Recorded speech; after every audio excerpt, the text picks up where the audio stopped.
সুনামগঞ্জের জগন্নাথপুরে নৌকাডুবিতে দুজন নিখোঁজের বিস্তারিত জানাতে সরাসরি যুক্ত হচ্ছেন সহকর্মী শহীদ নূর আহমেদ।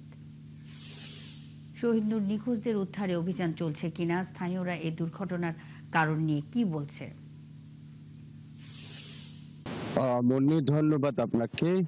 দেখুন, আমরা গতকাল থেকে সুনামগঞ্জ মইয়ার হাওরের নৌকাডুবির কথা বলছিলাম এবং সেখানে যে 4 জন নিখোঁজ হয়েছিলেন তার মধ্যে 2 জনকে এখন পর্যন্ত উদ্ধার করা গেছে, আর বাকি 2 জন এখনো সন্ধান পাওয়া যায়নি। আমি যদি আপনাকে জানানোর চেষ্টা করি, আজ ফায়ার সার্ভিস থেকে বলা হয়েছিল আজ সকাল থেকে এই 2 জনের সন্ধানে তারা এই হাওরগুলোতে তার সন্ধান চালাবেন, কিন্তু এখন পর্যন্ত যে বৃষ্টি হচ্ছে এবং বৈরী আবহাওয়ার কারণে উদ্ধার অভিযানে নামতে পারেনি ফায়ার সার্ভিসের ডুবুরি দল।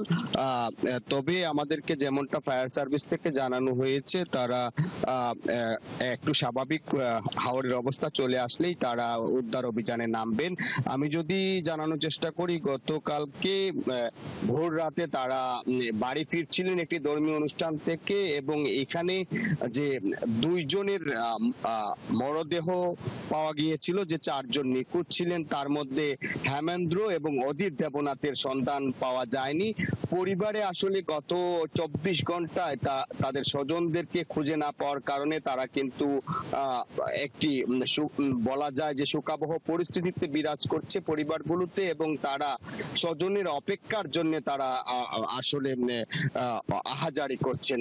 আমরা যেমনটা জেনেছি যে সেইখানে যারা গিয়েছিলেন অনুষ্ঠানটিতে তারা প্রত্যেকেই কাঠমিস্ত্রি এবং নিম্ন আয়ের মানুষ। এই মানুষগুলো যখন উপার্জনক্রম একমাত্র পরিবারের, তারা যখন এই এমন পরিণতি, এমন ট্র্যাজেডির শিকার হয়েছেন, তখনই এটির প্রশ্ন হয়ে দাঁড়িয়েছে পরিবারের কাছে তাদের ভবিষ্যৎ জীবিকা নির্বাহ নিয়ে। এবং যেমনটা আপনি বলেছিলেন যে এই দুর্ঘটনাটি মূলত হাওরে ছোট্ট নৌকা দিয়ে যখন অতিমাত্রায় ধারণ ক্ষমতার চেয়ে বাহিরে বেশি লোক আসলে যাতায়াত করা হয়েছিল এবং ঝড়ের কবলে পড়ার কারণেই এই ঘটনাটি ঘটেছে, স্থানীয়দের পক্ষ থেকে জানানো হয়েছে। স্থানীয়রা বলছেন যে প্রশাসনের পক্ষ থেকে যদি এই পরিবারগুলো পাশে দাঁড়ানো হয় তাহলে হয়তো এই পরিবারগুলো ঘুরে দাঁড়াতে পারে।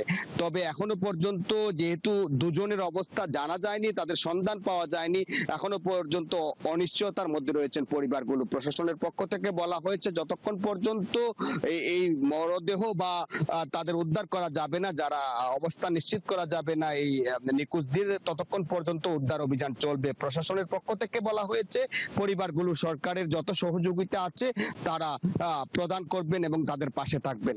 মুন্নি। শহীদ নূর আহমেদ, আপনি আছেন, খোঁজ খবর রাখতে থাকুন। নিশ্চয়ই এই বিষয়ে পরবর্তী সংবাদ সংযোগে আবারও আপনার সঙ্গে আমরা যুক্ত হব।